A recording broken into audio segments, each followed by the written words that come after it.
Halo semuanya, perkenalkan saya terlebih dahulu. Nama saya Lenzius, NIM saya 21041732. Saya berasal dari kelas M1 dari Fakultas Ekonomi jurusan Manajemen. Saya di sini akan menjawab soal-soal untuk ujian akhir semester ganjil, yaitu disingkat dengan UAS di tahun akademik 2022-2023. Dengan ujian mata kuliahnya metode penelitian bisnis dengan dosen pembina yaitu Pak Adi Mursalin, SEMM, dan program studi manajemen. Dan UAS ini dilaksanakan untuk Kamis dan Jumat pada tanggal 19 sampai 20 Januari 2023, dan UAS ini dilakukan melalui video dan jawabannya akan melalui video ini. Dan mari mulai untuk soal bagian A dari nomor 1 dengan tugas struktur saya yang sudah jawab untuk bagian A. Nomor 1, sebutkan dan jelaskan judul proposal penelitian Anda. Judul proposal penelitian saya adalah analisis pengaruh brand image dan dampak harga pada keputusan konsumen dalam dampak pembelian produk. Dan jelaskan judul proposal penelitian saya mengenai dengan bidang saya ambil, MSDM, Manajemen Sumber Daya Manusia. Mengapa saya mengambil judul untuk analisis pengaruh brand image dan dampak harga pada keputusan konsumen dalam dampak pembelian produk? Saya ingin melihat dan meneliti, terutama mempelajari mengenai dengan judul ini, bagaimana para konsumen untuk mengambil keputusan dalam pembelian mereka dalam perdagangan. Dengan apa keputusan mereka dengan membeli produk tersebut, dengan apa yang terjadi di dampak mereka konsumen dalam melihat suatu brand image dalam pembelian produk. Nomor 2, jelaskan bagaimana Anda menetapkan judul proposal penelitian Anda. Saya menetapkan judul proposal penelitian saya dengan cara melihat dari contoh-contoh proposal penelitian dan judul yang sesuai yang dicari dengan bidang saya pilih, yaitu MSDM. Tertarik untuk mencarinya, melakukan sebuah penelitian dalam para konsumen, dengan apa dampak mereka untuk pembelian produk mereka berpengaruh dalam brand image. Yang ketiga, jelaskan latar belakang penelitian Anda dan jelaskan juga apa yang dimaksud dengan latar belakang. Latar belakang penelitian saya, persaingan bisnis dalam era globalisasi dan ini sangat ketat, di mana setiap perusahaan dituntut untuk dapat memenuhi kebutuhan konsumen serta berusaha untuk menciptakan suatu produk yang mempunyai keunggulan dan menciptakan produk yang berbeda dengan pesaing, sehingga perusahaan harus mempertahankan pangsa pasarnya dengan menempatkan strategi pemasaran yang sesuai dengan sasaran penjualan serta memahami bagaimana perilaku konsumen yang akan dijadikan sasaran penjualannya. Penting bagi perusahaan untuk memahami bagaimana perilaku konsumennya agar perusahaan dapat menjaga kelangsungan usahanya di tengah persaingan saat ini. Apa yang dimaksud dengan latar belakang? Latar belakang adalah halaman yang ditulis oleh penyusun, baik penyusun buku atau laporan karya ilmiah, yang secara garis besar memberikan pemahaman kepada pembaca terkait tujuan dan keinginan penulis. Penulisan latar belakang yang baik ditulis sejelas mungkin dan sesuai fakta. Dalam perspektif lain, latar belakang masalah ada sebagian besar dan terutama bagi penulis memberikan pemahaman kepada pembaca. Latar belakang tulis sebagai upaya memberikan garis besar apa yang akan dibahas di dalam inti karya tersebut. Dan nomor 4, dari judul penelitian Anda di atas, coba Anda rumuskan permasalahan Anda dan ada beberapa pertanyaan penelitian yang dapat Anda buat. Rumusan masalah saya yang saya rumuskan dalam proposal penelitian saya sebagai berikut. Yang pertama, apakah brand image berpengaruh terhadap pengambilan keputusan pembelian? Yang kedua, apakah strategi harga berpengaruh terhadap pengambilan keputusan pembelian? Yang ketiga, apakah brand image dan strategi harga berpengaruh secara simultan terhadap pengambilan keputusan pembelian? Yang keempat, faktor apa yang paling berpengaruh dominan terhadap keputusan pembelian? Ada 4 inilah rumusan masalah saya untuk proposal penelitian saya yang saya lakukan untuk rumusan masalah proposal penelitian saya. Masukin nomor 5, apa tujuan dari penelitian yang Anda lakukan? Tujuan penelitian saya yang saya lakukan sebagai berikut. 1. Apakah brand image berpengaruh terhadap pengambilan keputusan pembelian? Yang kedua, apakah strategi harga berpengaruh terhadap pengambilan keputusan pembelian? Yang ketiga, apakah brand image dan strategi harga pengaruh secara simultan terhadap pengambilan keputusan pembelian? Yang keempat, faktor apa yang paling berpengaruh dominan terhadap keputusan pembelian? Ada 4 tujuan penelitian inilah yang saya terapkan pada tujuan penelitian saya. Memasuki nomor 6, jelaskan juga teori-teori yang Anda gunakan untuk mendukung penelitian Anda. Teori-teori yang saya dukungkan untuk penelitian saya sebagai berikut. Yang bagian pertama yaitu A. Pengertian pemasaran. Pemasaran merupakan salah satu dari kegiatan pokok yang dilakukan perusahaan dalam mempertahankan kelangsungan hidupnya. Pemasaran ini meliputi berbagai kegiatan yang terkait dengan upaya menyampaikan produk kepada konsumen, di antaranya penentuan harga, produk sesuai dengan keinginan konsumen, kegiatan distribusi, dan kegiatan promosi. Untuk mempertahankan kelangsungan hidupnya, perusahaan harus melakukan fungsi pokoknya yaitu pemasaran. Yang bagian B, konsep pemasaran.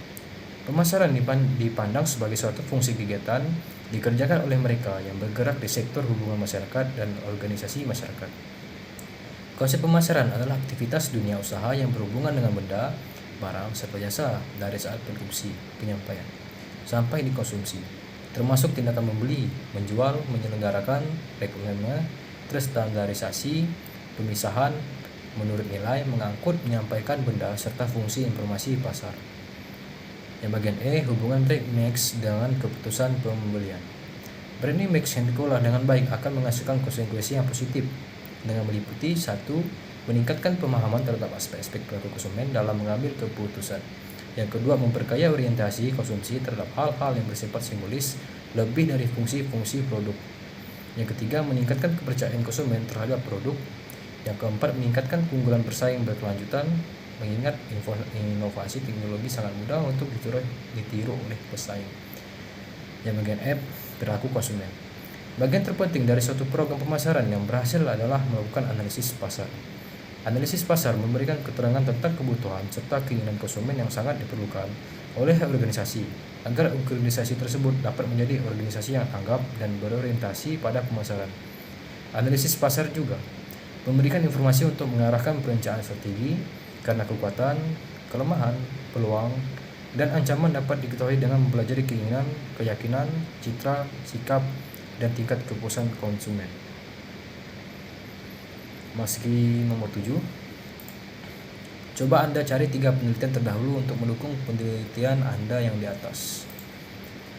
Ini 3 penelitian yang sangat mendukung untuk penelitian saya. Yang bagian pertama adalah penelitian pengaruh kualitas produk, harga, dan cipta merek brand image terhadap keputusan pembelian. Studi kasus smartphone Samsung di Jakarta Barat.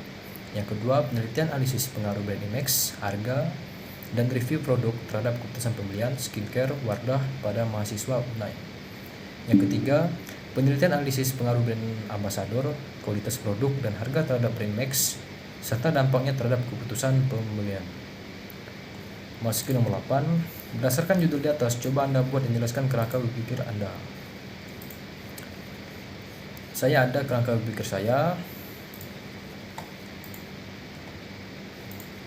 Kerangka berpikir saya meliputi brand image. X1 itu brand image, dan X2 yaitu harga, dan meliputi keputusan pembelian, yaitu disebut dengan Y. Dan kerangka berpikir saya ini meliputi dengan variabel, 2 variabel, yaitu variabel independen dan variabel dependen, dan menjadi arah hubungan, yaitu brand image dan harga, menjadi arah hubungan ke keputusan pembelian. Dan mempunyai indikator, yaitu pertama X1 keunggulan merek, yang X1.2 keunggulan merek, yang X1.3 keunikan merek. Kalau indikator X2 yaitu harga, kalau X1 tadi brand image. Kalau X2.1 penetapan harga jual, X2.2 penetapan harga promosional. Itulah kerangka berpikir saya. Dan memasuki nomor 9, berdasarkan kerangka berpikir yang Anda buat, coba Anda rumuskan hipotesis Anda jika ada hipotesis. Saya memiliki hipotesis dalam penelitian saya. Hipotesis saya berdasarkan masalah produk dan tujuan penelitian, maka hipotesis yang dikemukakan sebagai berikut. 1. Diduga brand image berpengaruh secara signifikan terhadap pengambilan keputusan pembelian. Yang kedua, diduga strategi harga berpengaruh secara signifikan terhadap pengembalian keputusan pembelian. Yang ketiga, diduga brand image dan strategi harga berpengaruh secara simultan terhadap pengambilan keputusan pembelian. Yang keempat, diduga harga yang paling pengaruh dominan terhadap pengambilan keputusan pembelian. Sekarang kita akan memasuki untuk nomor 10. Coba Anda jelaskan metode penelitian yang Anda gunakan, populasi dan sampel, teknik pengumpulan data, dan teknik analisis data yang Anda gunakan. Metode penelitian saya menggunakan populasi dan sampel. Populasi adalah wilayah generalisasi yang terdiri dari atas objek dan subjek yang mempunyai kualitas dan karakteristik tertentu yang ditetapkan oleh peneliti untuk dipelajari dan kemudian ditarik kesimpulannya. Dalam penelitian ini, populasi yang digunakan adalah seluruh konsumen yang melakukan pembelian brand image dan barang. Dan sampel adalah bagian dari populasi terdiri dari beberapa anggota populasi. Teknik pengambilan sampel yang digunakan adalah dengan non-probability sampling, yaitu teknik sampel yang tidak memberikan kesempatan sama bagi setiap unsur atau anggota populasi untuk dijadikan sampel. Sedangkan penentuan pengambilan jumlah responden sampel dilakukan melalui metode incidental sampling. Kalau untuk teknik pengumpulan data, metode pengumpulan data merupakan langkah yang paling strategis dalam penelitian, karena tujuan utama dari penelitian ini adalah mendapatkan data. Dalam penelitian ini menggunakan metode pengumpulan data sebagai berikut. Yang pertama yaitu penelitian lapangan, field research. Kuesioner, yaitu pengumpulan data yang dilakukan dengan cara memberikan pernyataan atau pertanyaan kepada responden. Yang kedua, penelitian kepustakaan, library research, yaitu penelitian yang dilakukan untuk memperoleh data dari berbagai literatur, seperti dari berbagai sarana media dan buku-buku teori yang dapat digunakan sebagai landasan teoritis, serta referensi dalam penyusunan proposal ini. Dan teknik analisis datanya, teknik analisis data kuantitatif adalah bersifat deskriptif, yaitu mempunyai tugas mengorganisasi dan menganalisis data angka agar dapat memberikan gambaran secara teratur, ringkas dan jelas mengenai suatu gejala, peristiwa atau suatu keadaan sehingga dapat ditarik pengertian atau makna tertentu. Adapun teknik yang digunakan penelitian ini yaitu satu, uji validitas. Uji validitas digunakan untuk mengukur sah atau valid tidaknya suatu kuesioner. Suatu kuesioner dikatakan valid jika pertanyaan pada kuesioner mampu untuk mengungkapkan suatu yang akan diukur oleh kuesioner tersebut. Dalam melakukan pengujian validitas, digunakan alat ukur berupa program komputer, yaitu SPS for Windows. Dan jika suatu alat ukur mempunyai korelasi yang signifikan antar sektor item terhadap skor totalnya, maka dikatakan alat skor tersebut adalah valid. Dan kedua, melakukan uji reliabilitas. Reliabilitas sebenarnya adalah alat untuk mengukur suatu kuesioner yang merupakan indikator dari variabel atau konstruk. Suatu kuesioner dikatakan reliable, atau handal jika jawaban seseorang terhadap pernyataan adalah konsisten atau stabil dari waktu ke waktu. Dan masuki untuk nomor 11, berdasarkan judul di atas, ada beberapa variabel yang Anda gunakan dalam penelitian Anda. Ada dua variabel yang saya cantumkan dalam proposal penelitian saya. Variabel bebas atau tidak terikat, atau disebut nama bahasa Inggris independent variable. Variabel bebas merupakan variabel yang mempengaruhi atau yang menjadi sebab perubahannya atau timbulnya variabel dependent. Dan yang kedua yaitu variabel bebas dalam penelitian ini adalah yang satu brand image, yang kedua strategi harga X2, dan variabel terikat dependent variable. Variabel terikat merupakan variabel yang dipengaruhi atau yang menjadi akibat karena adanya variabel bebas. Variabel terikat dalam penelitian ini adalah keputusan pemilihan, gitu ya, yang sudah saya jelaskan di kerangka berpikir tadi. Masuki bagian B untuk jawaban ujian akhir semester ini.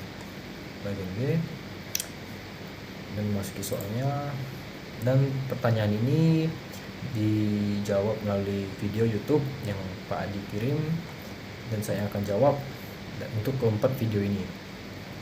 Yang pertama saya akan menjawab untuk video pertama yang dibahas. Yang pertama adalah topiknya, topik sebetulnya dijelaskan topik yang dibicarakan dalam video tersebut. Topik dalam video pertama adalah membicarakan tentang metode penelitian. Dan nomor 2, nama pembicaranya yaitu adalah Profesor Dr. Insinyur Bambang Juanda, MSI. Nomor 3, penjelasannya mengenai dalam video ini meneliti tentang faktor-faktor yang mempengaruhi tingkat kepatuhan dari wajib pajak dalam melakukan metode penelitian tersusun. Nomor 4, manfaatnya dan pelajaran yang didapatkan. Dari video ini kita dapat mengetahui metode apa-apa saja yang digunakan untuk dalam melakukan metode penelitian. Kita mengetahui faktor-faktor yang mempengaruhi tingkat kepatuhan wajib pajak dalam menyusun metode penelitian. Juga dapat mengetahui faktor dari pengumpulan data dalam metode penelitian. Untuk video kedua, topik yang dibicarakan adalah menjelaskan beberapa variabel yang akan sering digunakan dalam penelitian, seperti proposal penelitian. Kalau nama pembicaranya dalam pembicara video kedua ini yaitu Timotius Duha SEMM. Kalau penjelasan dalam video kedua ini mengenai dengan beberapa variabel yang akan digunakan dalam penelitian manajemen sumber daya manusia. Kalau manfaat dari video kedua ini, manfaat dari penelitian ini kita akan mengetahui beberapa variabel yang akan diperlukan dalam menyusun penelitian. Kita juga dapat memahami cara menentukan variabel yang akan dilakukan di dalam penelitian. Dan memasuki video ketiga, dengan topik video ketiga ini menjelaskan mengenai variabel-variabel dalam manajemen pemasaran yang akan digunakan.